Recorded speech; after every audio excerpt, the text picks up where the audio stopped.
At age 62, Tarantino is not only known as a master storyteller through cinema, but also as a person full of personality, strictness, and sometimes cruelty toward those who don't fit his artistic standards. Over 3 decades, Tarantino has created masterpieces like Reservoir Dogs, Pulp Fiction, Kill Bill, Django Unchained. Each film bearing a distinct mark, both violent, refined, and haunting, yet behind that glamorous light, there are shadows that few people know about. Broken relationships, actors who were once elevated to the peak by Tarantino, but then ruthlessly cast aside by him. In Quentin's cinematic universe, loyalty is everything. Once you step out of rhythm, you disappear. No reunions, no favors, only cold silence remains. In this video, we will explore 6 famous names, 6 actors who once had the chance to become part of the legend, but ultimately were permanently eliminated by Tarantino. Each story is a slice of his personality, genius, but also full of thorns. And you will understand why Tarantino can love his actors to the utmost, but can also hate them to the point of erasing their names from the cinematic history he has built. The first name on the list is Lawrence Tierney. Lawrence Tierney was once seen as the perfect choice for the role of Joe Cabot in the film Reservoir Dogs, the debut work that brought Quentin Tarantino onto the cinematic stage. Tierney had a cold, harsh appearance and the authority of a film noir legend. All the things that Tarantino wanted to convey. However, just after a few days of shooting, the dream turned into a nightmare. Behind the camera, Tierney was an uncontrollable storm. He frequently forgot his lines, got angry with crew members, and even argued fiercely with Tarantino himself. Once, the argument became so intense that Tarantino had to confront him directly, and then decided to fire Tierney immediately. In a later interview, Tarantino recounted, "It was like working with a senile old uncle who lost his medication." A harsh comment, but one that completely reflected the reality the entire crew experienced. Actor Michael Madsen, who was also on set, confirmed that. Just Tierney's presence alone made the atmosphere heavy, tense as if it could explode at any moment. Imagine a young director, only 29 years old, making his first film in life, and facing an unstable legend. Quentin Tarantino did not accept that. He not only removed Tierney from the film, but also erased his name from the list of future collaborators. After Reservoir Dogs, Lawrence Tierney completely disappeared from Tarantino's universe.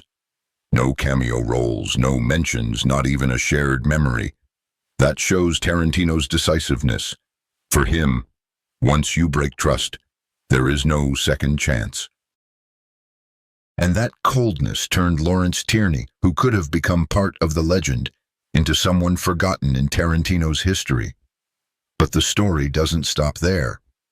The next person is another big star, a name that once dominated the global box office, Bruce Willis.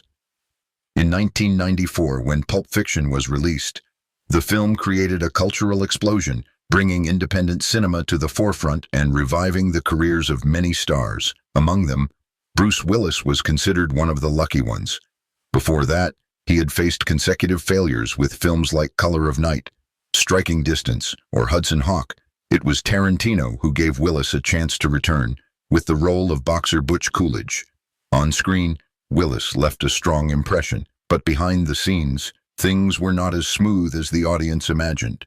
Tarantino's working style demands absolute precision. Every line, every emphasis must be kept intact. Meanwhile, Bruce Willis was used to improvising, adding touches, and showing the ego of an A-list star. This difference created an unbridgeable gap. Many crew members recounted that. The tension between the two was always present, like two worlds colliding. Willis brought the attitude of a Hollywood star, confident, sometimes sarcastic, while Tarantino was obsessed with every small detail and wanted everything to follow the track he had set. The result was, Tarantino never called Bruce Willis for any project after that. Unlike John Travolta or Samuel L. Jackson, who became loyal collaborators, Willis only appeared once in Pulp Fiction. then disappeared from Tarantino's universe. Notably, Tarantino rarely mentions Willis in later interviews. He might praise the cast of Pulp Fiction, but often avoids touching on the name Bruce Willis. That silence says it all. For Tarantino, Willis is not an enemy, but no longer a companion. It was a gentle erasure without noise, but extremely decisive. And if with Lawrence Tierney, Tarantino ended the relationship with an explosion on set, then with Bruce Willis, he ended it with absolute silence. But the next story is even more shocking. Another A-list star, who seemed destined to be a long-term collaborator, was publicly demeaned by Tarantino in Hollywood. That is George Clooney. In 1996, both participated in the project From Dusk Till Dawn, a horror action film, where Tarantino was both screenwriter and co-actor. The film quickly became a classic, helping Clooney escape the TV doctor image in ER and rise to Hollywood's A-list stars. However, contrary to expectations, this relationship did not last. The reason was not a fight, nor a conflict on set. It came from Quentin Tarantino's own public words many years later. In an interview, Tarantino bluntly declared, "George Clooney is not a movie star." No ambiguity, no humor, but a direct blow to Clooney's reputation. That statement spread widely, shocking the entertainment world. Clooney, of course, did not stay silent. He responded by recalling his major works, from Ocean's 11 to Syriana and Michael Clayton, films strong enough to prove his true star status. But once Tarantino had spoken, the door to collaboration was closed. In his eyes, Clooney was too polished, too safe, and too tied to Hollywood's glamorous image, while Tarantino was passionate about the gritty, thorny, and unpredictable transformations of actors. For him, Clooney could not immerse himself in the world full of blood, revenge, and darkness that Tarantino created. Since From Dusk Till Dawn, Clooney has never returned to any Tarantino project. No invitations, no cameo roles, not even his name in behind-the-scenes stories. In Tarantino's universe, George Clooney has been erased, as if he never existed. And if Clooney was eliminated for his glamour, the next name fell into a completely different battle. It was no longer about personality, but a fiery confrontation about race, art, and storytelling rights. That opponent is director Spike Lee. If previous conflicts were just personality clashes, the confrontation between Quentin Tarantino and Spike Lee was a public war in the press. It was not just personal conflict, but a clash of two ideologies, two views on art and racial issues. Everything started in 1997 when Jackie Brown was released. Spike Lee openly criticized Tarantino for overusing sensitive language, especially the N-word. He declared, "Tarantino is too obsessed with this word. Does he think he's been knighted as an honorary black person?" That was not just mockery, but a direct hit at Quentin's filmmaking style. And as usual, Tarantino did not stay silent. He responded harshly, "If Spike Lee can't appreciate Jackie Brown, that's unfortunate for him. He has no right to decide what other artists can or cannot say." The peak was the statement that exploded in the press. Spike Lee needs to shut his mouth. From then on, the relationship between the two completely cracked. By 2012, when Django Unchained was released, Spike Lee continued to publicly boycott, calling the film an insult to my ancestors, and even declaring he would never watch it. Tarantino, on the contrary, confidently asserted, "Spike is angry just because I'm making films about black people that he wishes he could make." This was no longer an argument, but war. No apologies, no reconciliation. The two filmmakers each went their own way, never collaborated, never shook hands, and rarely mentioned each other with respect. For Tarantino, Spike Lee is not just a critic, but an opponent on the opposite side, forever. And then, after Spike Lee, the list of names permanently locked out by Tarantino extends further. Among them is a face that once contributed to the success of Reservoir Dogs. That is Steve Buscemi. When mentioning Reservoir Dogs, audiences surely cannot forget the character Mr. Pink, the smart, witty, and extremely quirky criminal. That role became one of Steve Buscemi's lifetime performances, while also playing an important part in making Quentin Tarantino's debut film a classic. However, strangely, after Reservoir Dogs, Steve Buscemi almost disappeared from Tarantino's universe. He did not appear in Pulp Fiction, had no role in Kill Bill, and didn't feature in any later projects. Why was a talented actor once seen as laying the foundation for Tarantino's early success cast aside like that? There are many theories surrounding this. One of the most circulated stories is the tipping argument. In the opening scene of Reservoir Dogs, Mr. Pink had a long rant about refusing to tip waitstaff. That scene is famous, even iconic, but many in the film crew recounted that.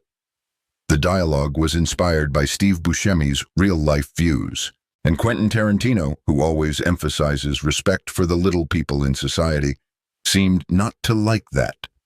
Later, Tarantino once half-jokingly said, "If Buscemi wants to return to my films, he'll have to play a waiter." That statement sounds light, but in reality, it's a door slammed shut. While other faces from Reservoir Dogs like Michael Madsen or Tim Roth were favored by Tarantino in numerous later projects, Steve Buscemi sank into silence. Buscemi has never publicly blamed Tarantino. In a rare instance, when asked about this, he only said, "I haven't heard from Quentin in a long time, but I still wish him all the best." A polite response, but full of distance. And so, from a promising start, Steve Buscemi was quietly cast out of Tarantino's world, without arguments, without explosions, simply no longer called upon. However, the final character on this list is truly special, because it's a legendary star for whom Tarantino once wrote a role specifically in Kill Bill, but then his desire for control turned him into the one eliminated, that is, Warren Beatty. Few know that. When starting to write Kill Bill, Quentin Tarantino envisioned an obsessive role, Bill, the central character, the mysterious man who is both romantic and cruel, and he immediately thought of Warren Beatty, Hollywood's legend, a star with cold charisma who dominated the silver screen for decades. Tarantino spent time meeting, discussing with Beatty, even writing most of the script based on his image. However, everything quickly fell apart. The reason? Warren Beatty was not just an actor, but also a veteran director. He wanted a say in building the character, in the film's tone. Beatty suggested ideas, even proposed changing some details to make Bill more poetic and profound. But for Quentin Tarantino, that was unacceptable. In his world, every line, every shot belongs to the sole author, Tarantino. He doesn't need partners. He doesn't accept interference. Actor David Carradine, who was later chosen as replacement, once recounted, "Warren tried to direct Quentin himself, and Quentin would never accept that." The result was Beatty lost the role in a flash. No official announcement, no media scandal. Tarantino simply quietly replaced Beatty with David Carradine, and that was the decision that made history for Kill Bill. In later interviews, Tarantino only said briefly, "That would never work. I need someone who understands that. This is not their story." A short explanation, but enough to close the door to collaboration forever. Beatty never mentioned this again, nor did he complain. But that silence is proof of an irreparable cut. Thus, Warren Beatty, a star whom Tarantino once trusted to give an iconic role, ultimately became one of the names he permanently eliminated. And with Warren Beatty, the list of 6 actors and directors hated by Tarantino comes to a close. But there's something more important. Behind all those conflicts lies Quentin Tarantino's filmmaking philosophy. In his world, talent is not enough. The most important thing is absolute loyalty and submission to the director's vision. Dear viewers, when looking back at the 6 names once eliminated by Quentin Tarantino, we see a clear picture of the man and his artistic philosophy. Lawrence Tierney, fired for chaos on set. Bruce Willis disappeared in silence just because of incompatible styles.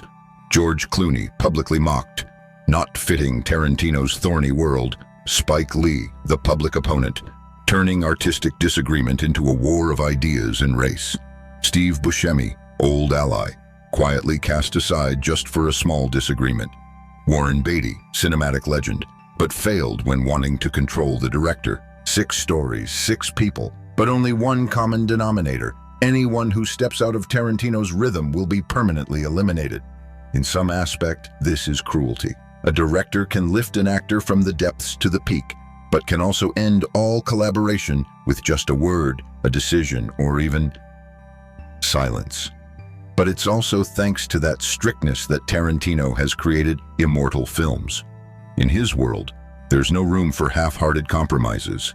Either you're a full part of Tarantino's vision, or you disappear. This makes us wonder, perhaps, to become a genius. Sometimes one needs dictatorship, perhaps. Behind cinematic masterpieces, there always exist wounds, broken relationships that the audience never sees. Quentin Tarantino has proven that. He is not just a director, he is the creator of legends, and at the same time, the eraser of legends. In that universe, each actor is not merely a performer, but a warrior in Tarantino's artistic army. Those who are loyal, who understand and accept absolute submission, will be elevated by him to legendary status. Names like Samuel L. Jackson, Uma Thurman, Christoph Waltz, or Brad Pitt are living proofs. They are not just actors, they become part of the cinematic family, tied to Tarantino's legacy. Conversely, those who rebel, who go out of rhythm, will be decisively eliminated by him. No second chances, no forgiveness, only silence and oblivion. This makes Tarantino both admired and criticized. Admired for his steadfastness and unshakable artistic vision, criticized for his coldness, even cruelty, in turning people into pawns just to serve his works. But viewers, try to think. If Tarantino weren't so steadfast, could he have created Pulp Fiction, Kill Bill, or Inglourious Basterds? If he accepted compromises, would we have masterpieces that changed the flow of world cinema? Perhaps. Extremism creates genius, and that same extremism leaves behind shards in relationships, people he left behind. At age 62, Quentin Tarantino has proven a truth.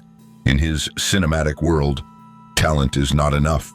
More important than all is loyalty. He can love actors like family, but if they betray or don't sync, he will hate them. Hate to the point of erasing their names from his own history. That is Tarantino. Genius, arrogant, and never compromising. If you find this story fascinating, don't forget to like the video. Please subscribe to the channel so you don't miss the next stories about cinema behind the scenes, where the truth is sometimes more dramatic than on the silver screen.